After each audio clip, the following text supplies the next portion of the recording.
할렐루야. 오늘 주일을 맞이해서 예배에 나오신 모든 분들을 주님의 이름으로 환영하고 축복합니다. 우리 옆에 계신 분에 한번 인사하실까요? 한 주간 수고 많으셨습니다. 서로 어깨를 두드려주시고 혹은 서로 이렇게 안아주시면서 한 주간 수고 많으셨습니다.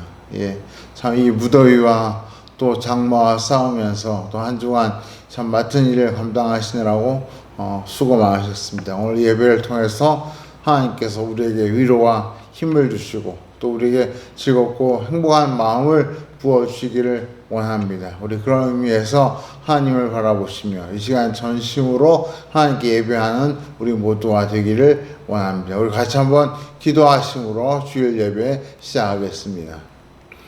할렐루야. 사랑과 은혜가 풍성하신 아버지 하나님 감사합니다. 장마와 무더위로 힘든 한 주간을 보내고 저희가 주 앞에 나와 예배하며 하나님을 찬양하며 또 하나님께 주시는 은혜와 축복의 말씀을 사모하여 이 자리에 나와왔습니다. 머리 숙인 한 분 한 분을 기억하여 주옵시고 있는 곳에 주의 성령을 충만하게 부어주시며 그 간절한 기도와 소원을 들어 응답하여 주시옵소서. 이 예배를 통하여 하나님과 아름다운 만남의 역사가 일어나게 하시고 늘 하나님과 동행하는 그런 축복된 성도가 되게 하여 주시옵소서. 그래서 새롭게 시작하는 이 8월 한 달 동안 하나님께 주시는 큰 은혜와 능력으로 참으로 이 어려움을 이겨내고 승리하는 우리 모든 성도들 되게 하여 주시옵소서. 감사하고 살아계신 주 예수 그리스도의 이름으로 간절히 기도하옵나이다. 아멘. 우리 다 같이 사도신경으로 신앙 고백하시겠습니다. 전능하사 천지를 만드신 하나님 아버지를 내가 믿사오며 그 외아들 우리 주 예수 그리스도를 믿사오니 이는 성령으로 잉태하사 동정녀 마리게 나시고 본디오 빌라도에게 고난을 받으사 십자가에 못 박혀 죽으시고 장사한 지 사흘 만에 죽은 자 가운데서 다시 살아나시며 하늘에 오르사 전능하신 하나님 우편에 앉아 계시다가 저희로서 산자와 죽은 자를 심판하러 오시리라. 성령을 믿사오며 거룩한 공회와 성도와 수로 교통하는 것과 죄를 사하여 주시는 것과 몸이 다시 사는 것과 영원히 사는 것을 믿사옵나이다. 아멘. 우리 이 시간 주님께서 찬양을 통해 우리에게 은혜를 주시기를 원하는 마음을 함께 찬양 드리기를 원합니다. 우리 최인성 집사님 나오셔서 찬양 인도해 주시겠습니다. 할렐루야. 같이 찬양하기 원합니다. 내 안에 가장 귀한 것 같이 찬양하시겠습니다.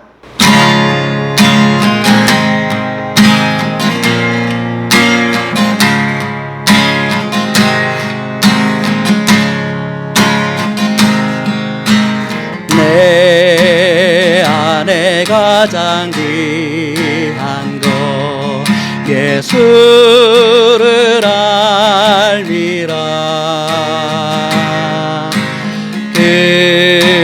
금은보다 더 귀한 것 예수를 알미라. 세상 지식보다 귀한 것 예수를 알미라. 내 안에 가장 귀한 것 예수를 알미라. 예수의 이름 존귀한 그 이름 예수의 이름 능력의 그 이름. 내 안에 가장 귀한 것 내 안에 가장 귀한 것 예수를 알미라. 금은보다 더 귀한 것 예수를 알미라. 세상 지식보다 귀한 것 예수를 알미라. 내 안에 가장 귀한 것 예수를 알미라. 예수의 이름 존귀한 그 이름 예수의 이름 능력의 그 이름 예수의 이름 예수의 이름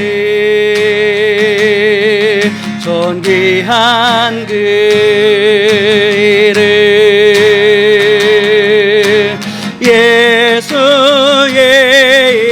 이름 능력의 그 이름. 주님의 성령 지금 이곳에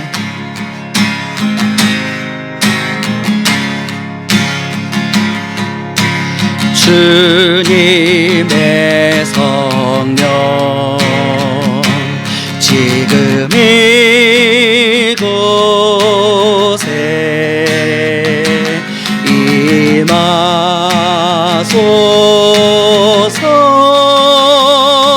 임하소서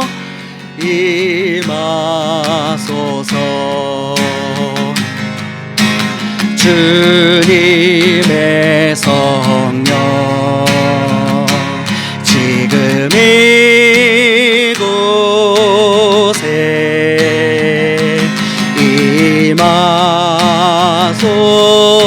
임하소서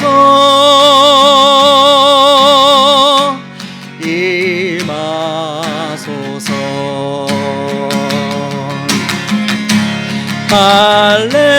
할렐루야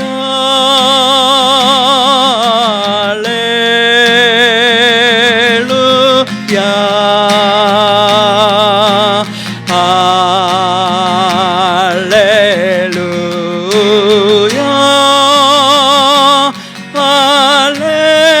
할렐루야. 주님의 성령 주님의 성령 지금 이곳에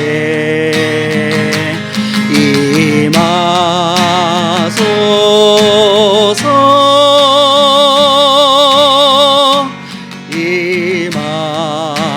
임하소서. 주님의 성령 지금 이곳에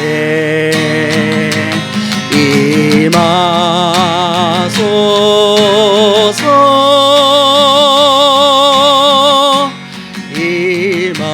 임하소서.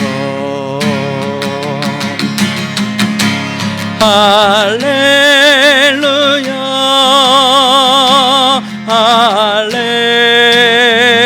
할렐루야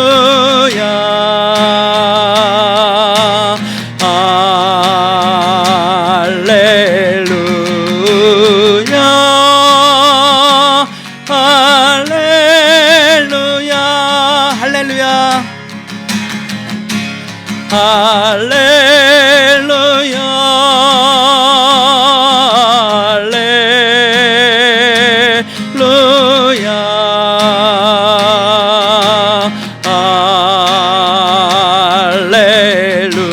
할렐루야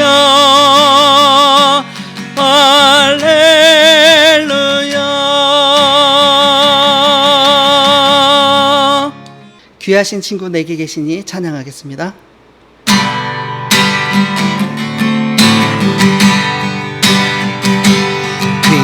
귀하신 친구 내게 계시니 나 주 안에 늘 기쁘다.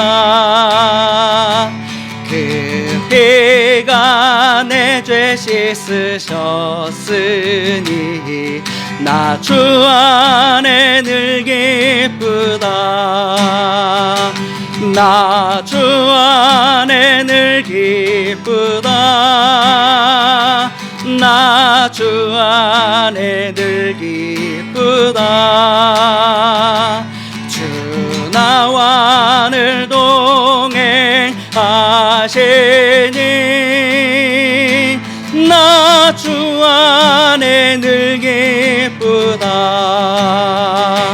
주 내 짐 대신 지시었으니 나 주 안에 늘 기쁘다. 그 생명 버려 나를 구하니 나 주 안에 늘 기쁘다. 나 주 안에 늘 기쁘다.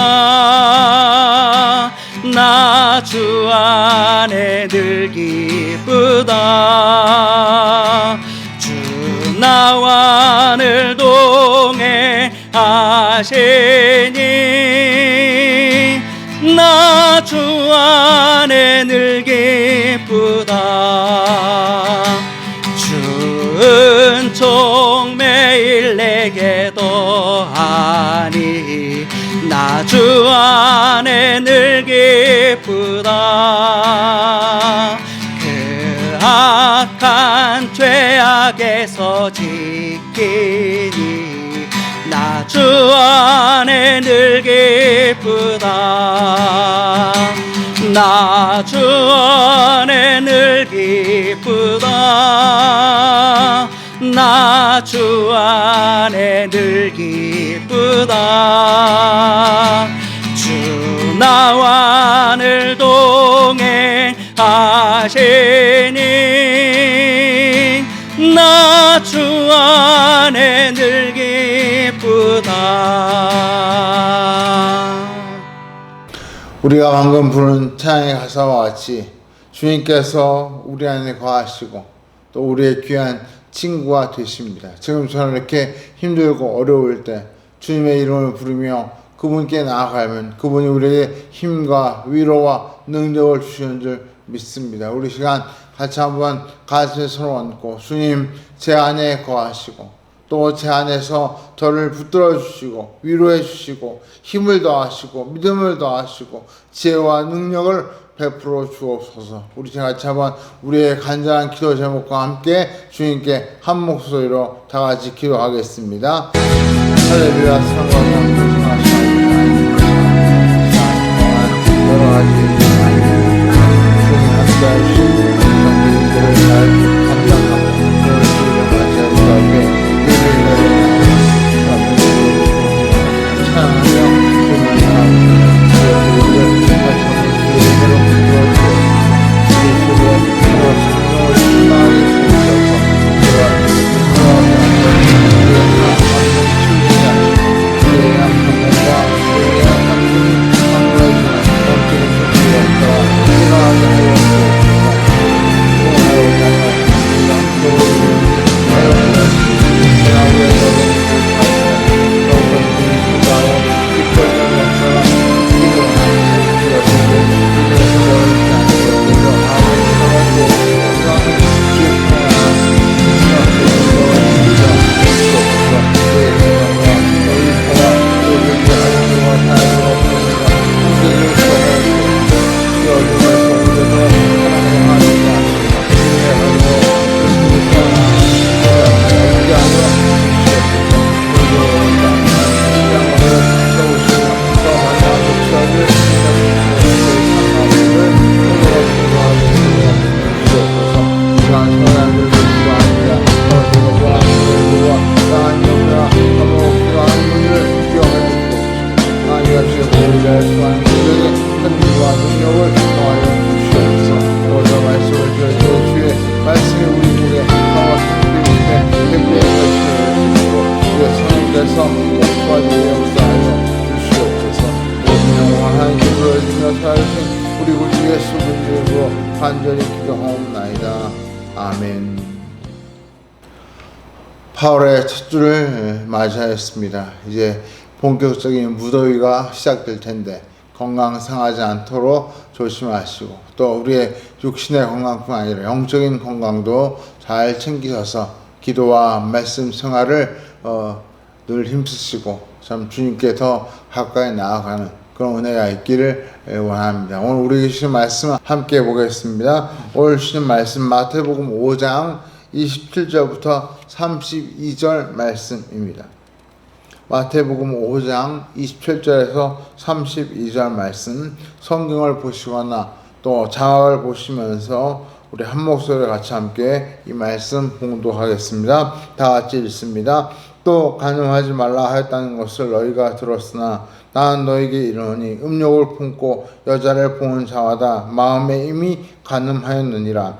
만일 내 오른눈이 너로 실종하게 하거든 빼어내 버리라. 내 백시 중 하나가 없어지고 온몸이 지옥에 던져지지 않는 것이 유익하며 또한 만일 내 오른손이 너로 실종하게 하거든 찍어내 버리라. 내 백시 중 하나가 없어지고 온몸이 지옥에 던져지지 않는 것이 유익하니라. 또 일렀을 때 누구든지 아내를 버리려거든 이혼 증서를 줄 것이라 하였으나 나는 너에게 이르노니 누구든지 음행한 이유 없이 아내를 버리면 이는 그로 간음하게 하며 또 누구든지 버림받은 여자에게 장가드는 자도 간음함이니라. 아멘. 아주 사이가 안 좋은 부부가 있었습니다. 이 두 사람이 죽어서 심판대 앞에 서게 되었습니다. 천국과 지옥으로 가는 갈림길에서 예수님께서 그들을 테스트하신 것입니다. 그런데 이 테스트라는 게 영어 단어를 물으면 간단하게 스펠링을 대합하는 그런 테스트였습니다. 먼저 아내가 주님 앞에 섰습니다. 예수님께서 묻습니다. 러브. 그러자 아내가 쉽게 LOVE 하고 답을 했습니다. 예수님께서 환하게 웃으시면서 말씀하십니다. 그래, 천국으로 가라. 그리고 잠깐 내가 바쁘니까 다음 사람은 네가 물어봐라 하고 예수님께서 자리를 비우셨습니다. 그래서 이 아내가 그 예수님의 명령을 듣고 뒤를 돌아서 보니까 바로 자기 뒤에 그렇게 사이가 안 좋은 남편이 서 있는 것입니다. 그래서 아내가 그 남편에게 질문을 했습니다. 영어 단어를 이야기한 거죠. 차이코프스키. 남편은 결국 대답을 못했고 지옥으로 갔다는 그런 이야기가 있습니다. 물론 우스갯소리로 한 이야기지만 참 사이가 나쁜 부부의 모습을 우리에게 보여줍니다. 모쪼록 우리 모든 가정과 또 우리 부부관계는 행복하시길 바랍니다. 그런데 오늘 우리가 살펴볼 말씀은 행복한 부부생활 그리고 행복한 가정을 만드는 데 있어서 너무나 중요한 반드시 명심해야 할 말씀을 우리에게 주십니다. 바로 간음하지 말라는 7계명의 말씀입니다. 너무나 놀라운 사실은 예수님께서 이 말씀을 하신 것은 지금으로부터 2000년 전인데 그 말씀을 우리가 함께 읽었지만 그 내용을 보면 마치 지금 이 시대를 살고 있는 우리에게 들으라고 하신 말씀처럼 피부에 와 닿습니다. 요즘 유행하는 말로 하면 정말 우리의 뼈를 때리는 그런 말씀이라고 생각이 됩니다. 지금 이 시대가 얼마나 성적으로 문란하고 타락해 있는지는 제가 일일이 말씀드리지 않아도 아마 여러분 모두가 다 실감하고 계실 것입니다. 오히려 제가 이러쿵저러쿵 말하면 제 입만 더러워질 것 같습니다. 최근에 일어난 엠버방 사건을 비롯하여 각종 미투 운동과 관련된 사건들은 정말 우리를 당황스럽게 하고 또 그 사건들을 바라본 사람들의 그 시선과 시각은 우리 그리스도인의 마음을 아프게 하고 있습니다. 문제는 하나님의 자녀요 또 하나님의 말씀으로 날마다 거룩한 교육을 받고 있다고 하는 성도들조차도 세상 사람들과 별 차이가 없는 것처럼 보인다는 것이 문제입니다. 그만큼 우리 그리스도인들도 웬만한 성 문제를 보아도 별로 심각하게 여기지 않고 심지어 앞에서는 거룩한 성도인 것처럼 하면서 뒤로는 여전히 이런 문제에 빠져 있는 그런 분들도 있다는 사실을 우리가 알고 있습니다. 정말로 심각한 영적 위기의 시대에 살고 있다고 해도 과언이 아닙니다. 그런 의미에서 오늘 말씀은 더더욱 우리에게 중요합니다. 여기서 우리가 먼저 정확하게 짚고 넘어가야 할 것이 있습니다. 주님은 남편이 아내에게 또 아내가 남편에게 느끼는 성적인 욕망을 결코 죄라고 정죄하지 않습니다. 오히려 그것은 하나님께서 주신 올바른 감정이고 그것을 통해 오히려 생육하고 번성하라고 하는 하나님의 명령을 우리가 잘 지킬 수 있습니다. 그런 의미에서 성경은 결코 금욕주의를 표방하지 않습니다. 문제는 정상적으로 사랑을 느껴야 할 대상이 아닌 잘못된 대상에 대해서 정욕을 품는 것을 성경은 주님은 음욕이라고 단정하시고 그것을 죄라고 정죄하신다는 사실입니다. 그런 의미에서 사랑이 죄야 라고 부르짖는 쾌락주의에 대해서 성경은 반대하고 있습니다. 우리는 이 둘의 차이를 분명히 짚고 넘어가야 합니다. 부부간에 느끼는 사랑의 감정과 비정상적인 관계에서 느끼는 사랑의 감정은 결코 같을 수가 없다는 말입니다. 그렇다면 간음하지 말라는 계명에 대한 예수님의 시각, 예수님의 해석은 무엇입니까? 우리가 오늘 말씀을 보면 지난번 살인에 대한 계명처럼 예수님께서는 제일 먼저 유대 종교 지도자들의 잘못된 해석과 적용에 대해 비판하시는 것으로부터 말씀을 시작하십니다. 27절에 이렇게 말씀하십니다. 또 간음하지 말라 하였다는 것을 너희가 들었으나 무슨 말입니까? 유대 종교 지도자들은 간음하지 말라는 이 계명을 실제로 간음 행위를 저지르는 것에 국한해서 적용했다는 것입니다. 겉으로 드러나는 외적인 행위와 결과에만 치중했다는 뜻입니다. 그것만 문제라고 본 것이죠. 우리가 살인에 대한 계명에서 유대인들이 실제 살인만 살인이고 마음속에 있는 분노가 살인의 발단이라는 사실을 간과했던 것처럼 간음에 대해서도 실제 간음 행위만 간음이고 마음속에서 일어나는 각종 음란한 생각과 그 욕망은 간음이 아니라고 보았던 것입니다. 그 결과 예수님 시대에 간음죄를 덮기 위하여 이혼이 비일비재하게 일어나고 깨어지는 가정에 그 모습들이 빈번하게 일어났습니다. 더 심각한 것은 이렇게 정욕을 따라 간음과 이혼을 반복하면서도 자신들은 법대로 하고 있다고 생각하고 십계명을 범하지 않았으니 의롭다고 착각하며 살고 있었다는 점입니다. 예수님은 이 사실을 심각하게 지적하였습니다. 28절을 보십시오. 나는 너에게 이르노니 음욕을 품고 여자를 보는 자마다 마음에 이미 간음하였느니라. 간음과 이혼 이전에 먼저 마음속으로 음욕을 품으면 이미 간음하지 말라는 7계명을 범하는 죄를 지었다고 주님은 말씀하고 계신 것입니다. 왜 그렇습니까? 예수님은 겉이 아니라 속을 먼저 보시는 분이기 때문입니다. 사람이 보지 못하는 속을 꿰뚫어 보시기 때문에 이렇게 말씀하실 수 있습니다. 최근에 엠버망 사건을 계기로 그동안 우리나라의 법이 몰래카메라나 음란한 동영상 혹은 사진을 유포하는 죄에 대해서 처벌을 가볍게 내리고 있다는 사실을 알게 되었습니다. 그만큼 실제 성범죄가 아닌 것에 대해서 대수롭지 않게 여겼다는 뜻입니다. 주님이 바로 이 점을 심각하게 지적하고 계신 것입니다. 주님의 관점은 결코 이런 죄가 가볍지 않고 대수롭지 않은 죄가 아니라는 것입니다. 우리가 잘 아는 간음하다 붙잡혀온 여인에 대해서 그 간음한 여인을 데리고 온 유대 종교지도자들은 당장 돌로 그 여인을 쳐 죽일 듯 덤벼들면서 예수님께 물었습니다. 선생이여, 이 여자가 간음하다가 현장에서 잡혔으니 모세 율법대로 이 여자를 돌로 쳐야 하는 것이 맞지 않습니까? 당신은 어떻게 생각하십니까?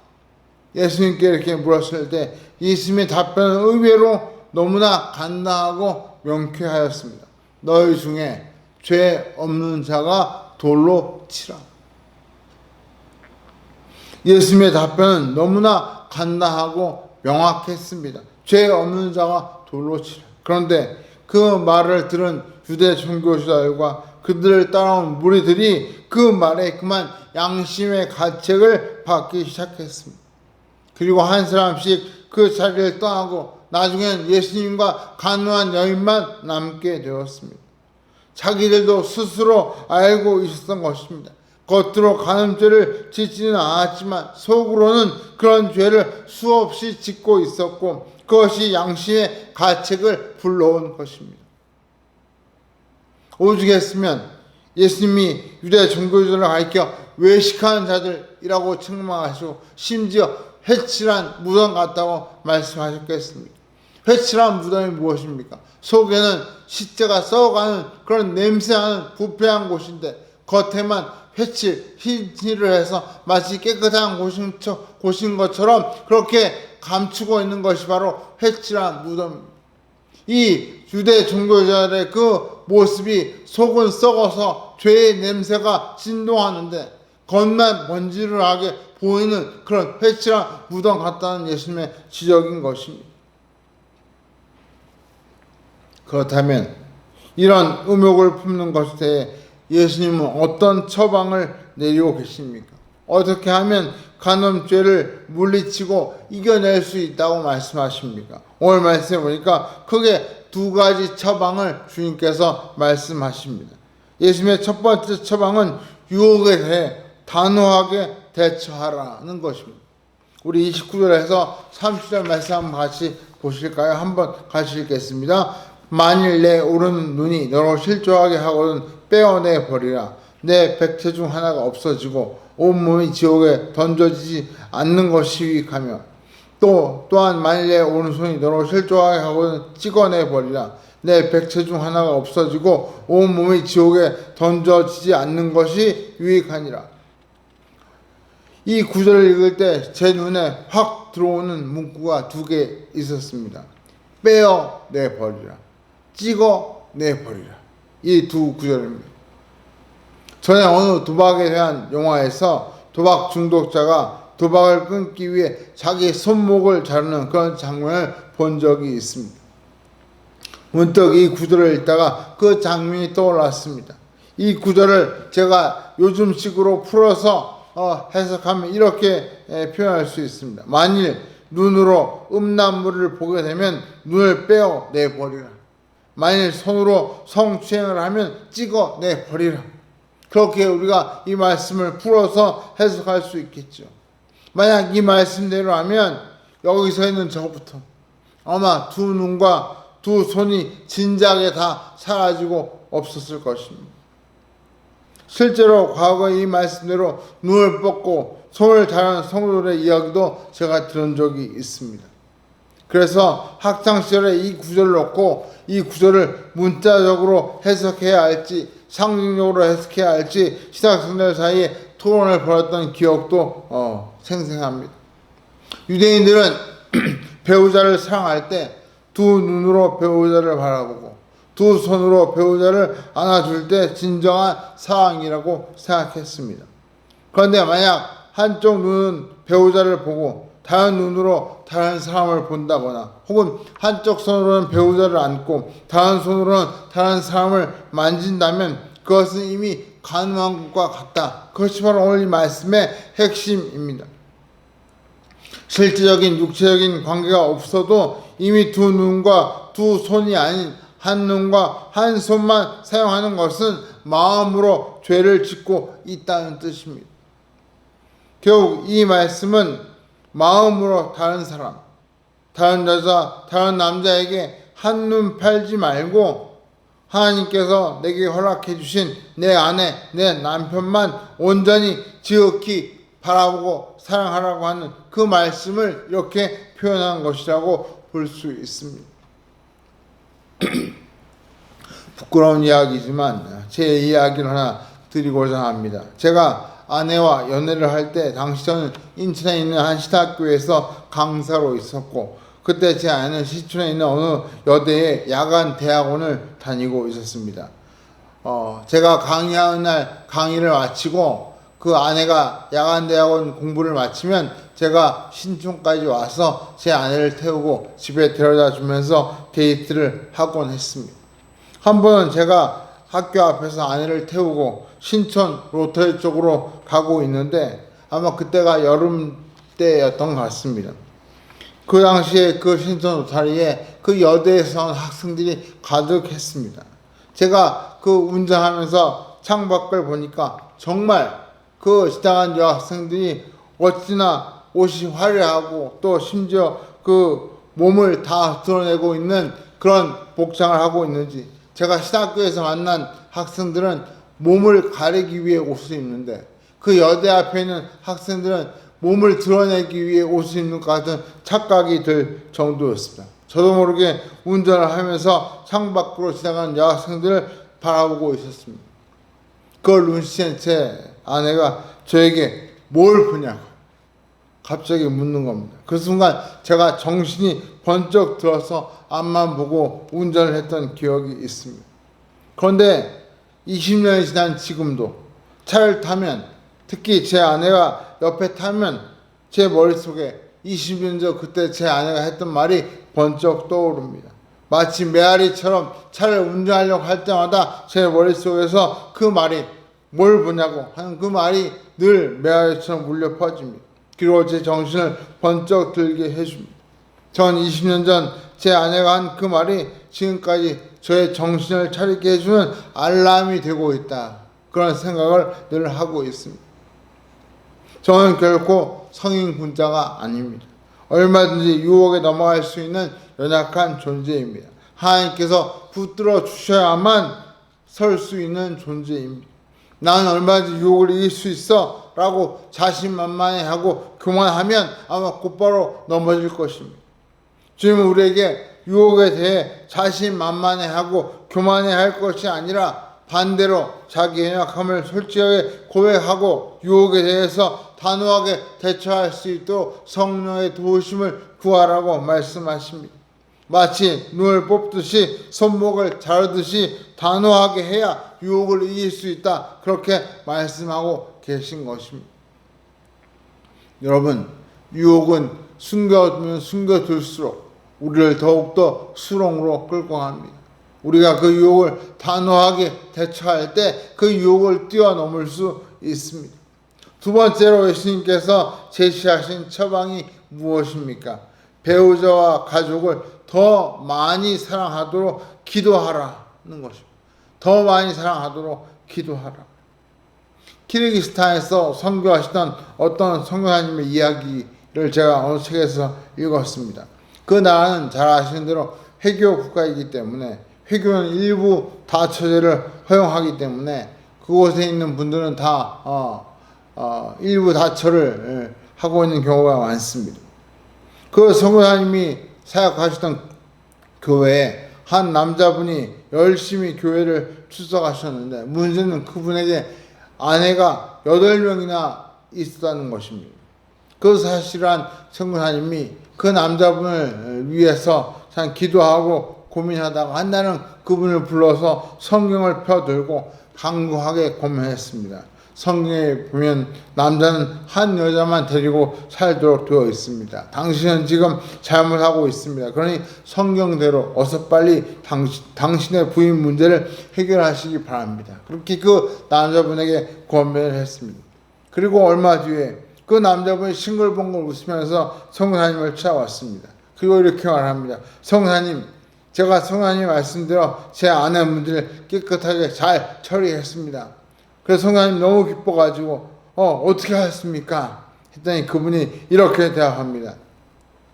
예, 어제부로 제가 8명의 아내를 모두 다 내보냈습니다. 그리고 오늘 아침에 새로 부인을 한 명 맞이했습니다. 이 남자는 결혼의 원리를 제대로 파악하지 못했던 것입니다. 그건 자기의 편리대로 그냥 자기 편한 대로 행동하고 싶은 대로 결혼의 원리를 왜곡해서 삶에 적용했던 것이죠. 예수님 당시에 서기관과 바리새인들의 가르침이 이렇게 잘못되어 있었습니다. 그들은 결혼의 원리를 망각하고 자기 편리대로 백성들을 가르쳤습니다. 그 대표적인 것이 바로 이혼 증서만 써주면 된다는 것입니다. 예수님 당시에는 이혼을 너무나 쉽게 생각했습니다. 그냥 이혼 증서만 써주면 다 된다는 것입니다. 그것을 수치스럽거나 부끄럽게 여기지 않고 심지어 용기 있는 행동, 미덕으로 여겼습니다. 심지어 원치 않는 아내를 내보내는 것이 종교적인 의무라고 생각하는 경우도 있었던 것입니다. 지혜를 기록한 유대인의 시에서인 탈무드에 이런 글이 있습니다. 나쁜 아내는 남자에게 있어 문둥병과 같다. 어떻게 하면 문둥병에서 치유할 수 있는가? 아내와 이혼하는 것이 문둥병에서 벗어나는 길이다. 그렇게 가르쳤던 것입니다. 또 어떤 서기관은 이렇게 가르쳤습니다. 만일 어떤 남자에게 나쁜 아내가 있으면 그와 이혼하는 것이 종교적인 의무다.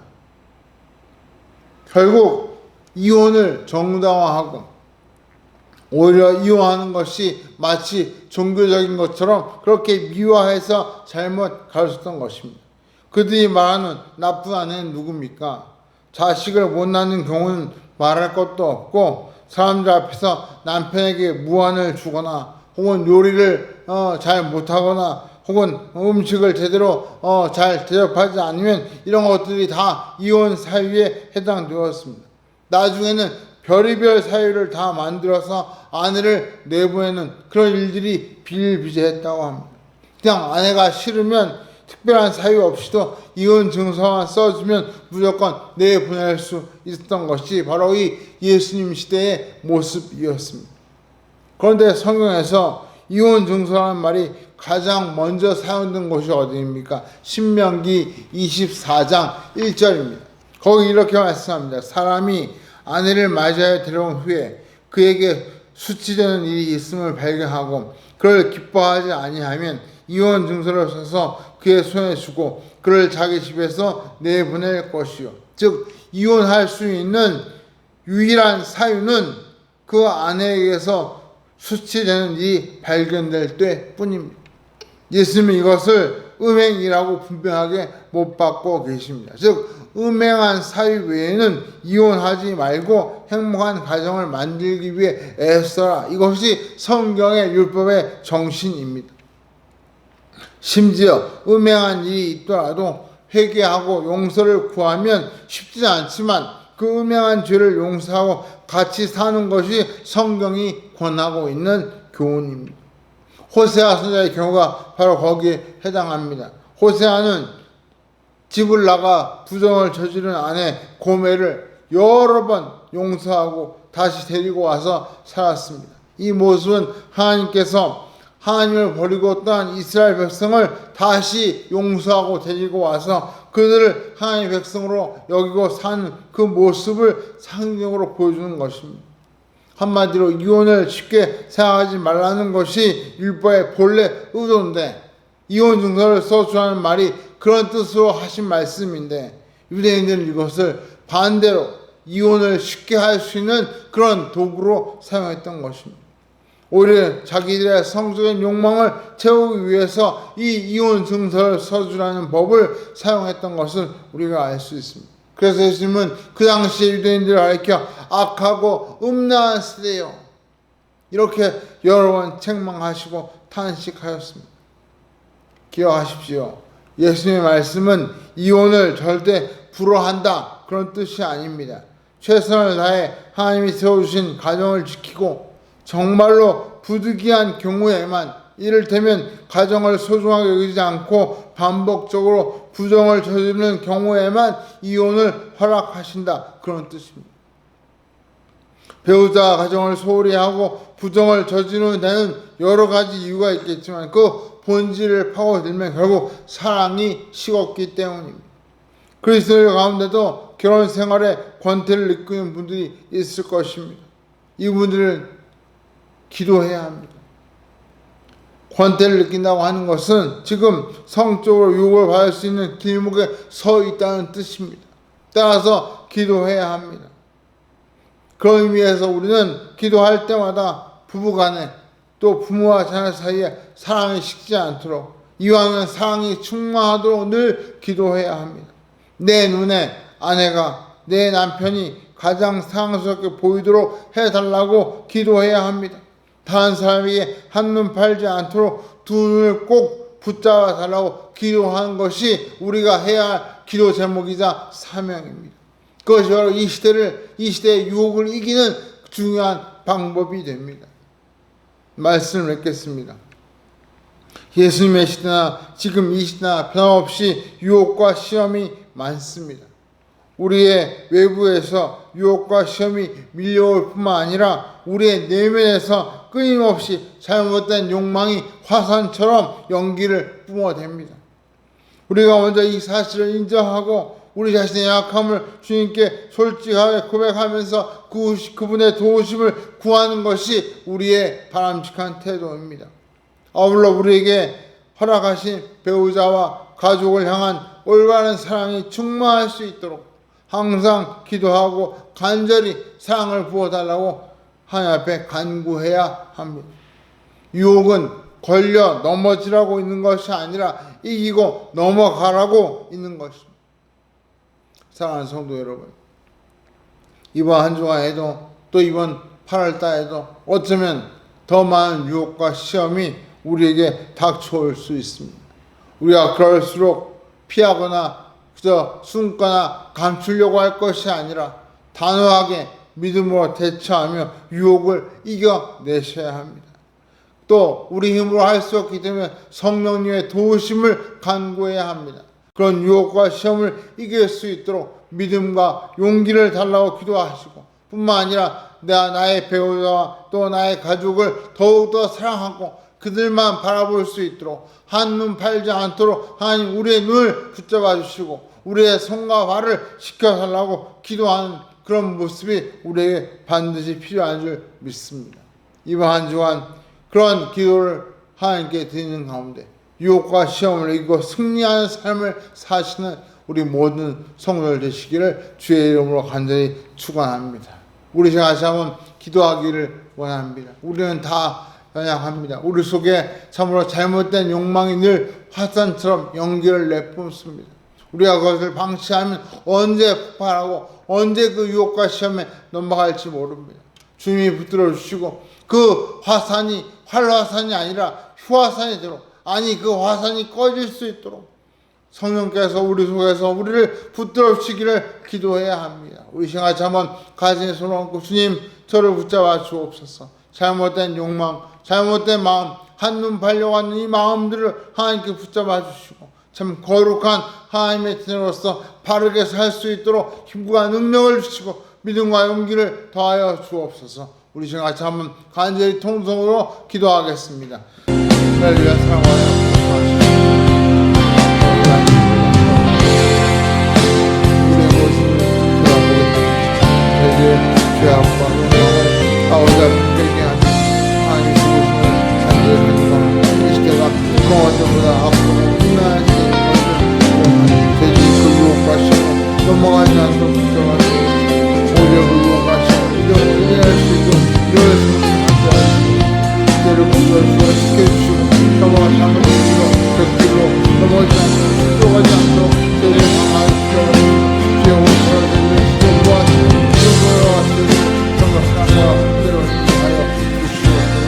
그래서 이 죄악과 유혹을 참으로 만연한 땅 오히려 거룩한 성도로 참으로 하나님의 평화를 수 있도록 저희 모두를 붙들어주시고 지켜주옵소서. 사랑의 마하신 아버지 하나님 감사합니다. 참 지금 이 시대가 그 어느 때보다 악하고 음란한 시대요. 참 성도가 거룩함을 지키기에 너무 어려운 시대인 것을 고백합니다. 저희가 이 생에 살고 또 이 생에 속해 있기 때문에 참으로 원든 원치 않든 죄악에 휩쓸려갈 수 있는 약함을 가지고 있사오니 주여 저희들을 강하게 붙잡아 주옵시고 유혹과 시험을 이길 수 있도록 주의 성령께서 늘 함께 하시면 우리 속에서 역사해 주옵시고 한눈 팔지 않도록 우리의 손과 발이 잘못된 곳으로 향하지 않도록 저희들을 꼭 붙들어 주시고 지켜보아여 주시옵소서. 우리의 가정을 더욱더 사랑하게 하시고 참 우리의 가정에 사랑이 충만해서 우리가 다른 곳에서 참 잘못된 욕망을 채우는 일이 없도록 주여 저희들을 붙잡아 주옵시고 가정 안에서 우리가 더욱더 하나님 주시는 사랑으로 꽃을 피우며 은혜가 충만한 바른 삶을 살아갈 수 있는 우리 모든 성도들 되게 하여 주옵시고 직장이나 학교나 혹은 삶의 여러 가지 만남 속에서 잘못된 길로 미끄러지거나 실족하지 않도록 주여 저희들을 강하게 붙잡아 주시옵소서. 이제는 우리 구주 예수 그리스도의 크신 은혜와 하나님 아버지의 그 크신 사랑과 성령님의 감화 감동 인도 역사하심이 죄악과 유혹이 참으로 너무나 많은 이 땅에서 참으로 하나님 앞에서 믿음으로 살며 거룩한 성도로 살기를 마음속에 다짐하고 성령의 도우심을 구하는 머리 숙인 사랑하는 성도들 심령 위에와 저희들의 기도와 간구 위에 또 저들이 나아가는 그 걸음걸음 위에 이제로부터 영원토록 함께 계실지어다. 아멘. 예배를 마쳤습니다. 한 주간 동안 유혹과 시험을 잘 이겨내시고 참 거룩한 성도로서 하나님 앞에 부끄럽지 않은 그런 모습으로 승리한 삶을 사시는 우리 모든 성도님 되시기를 원합니다. 이 시간 우리에게 그런 힘과 능력과 지혜와 믿음을 달라고 주님께 간구하는 마음으로 박수로 하나님께 영광 돌리며 예배를 마치겠습니다.